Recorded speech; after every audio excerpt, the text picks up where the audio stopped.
Week 1 is in the books for the Big Ten Conference.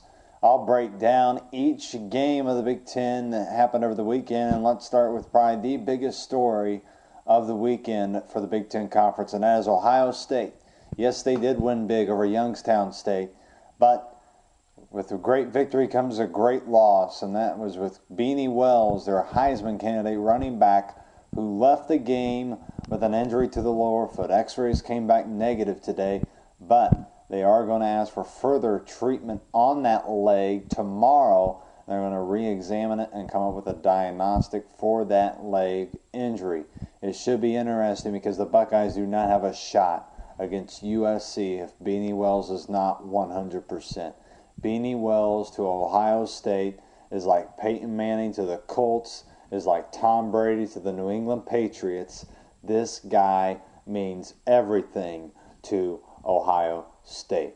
From a negative to another negative, let's head up north to Ann Arbor, Michigan, where the Wolverines, to say the least, did not get off to a great start to their year as they lost to the Utah Utes, a very experienced team in the Mountain West. But Rich Rodriguez, his team is far from being where it needs to be to run that offense. He just does not have the quarterbacks there to run his type of offense he likes. He does not have a Pat White at quarterback. He doesn't have a Steve Slayton at running back. He doesn't have the wide receivers that he needs. Michigan is going to be rebuilding. Look at what they lost. They lost Chad Henne, Jake Long, Mario Manningham on offense. You go to the defensive side. They lost a lot of playmakers there to the NFL. So this team, they're going to get better as the year goes on, as it happens with any young team. But I make this point over and over again. Michigan does not recruit bad freshmen. They recruit cream of the crop freshmen. They're going to be good by the end of the year. Will they make it to a bowl game? I don't know that yet. I still want to see how they progress from week 1 to week 2, because you did see them improve in that game against Utah. They were not very good in the first half of the game, but in the second half they did turn it up and played a lot better. Let's move on to Illinois and Missouri. Illinois did not perform as well as they wanted to in the first half, but then yet again they turn it on the second, only to fall to Missouri, who I think is going to be a national title contender with Chase Daniels at quarterback. They're a very good football team. Illinois did a very good job. I was very impressed with Juice Williams. Juice Williams, 5 touchdown passes.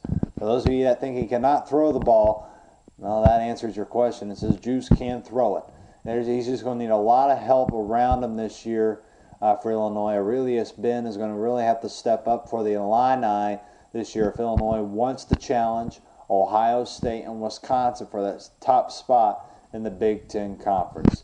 Talking about Wisconsin, they played very well against Akron over the weekend. They looked very strong.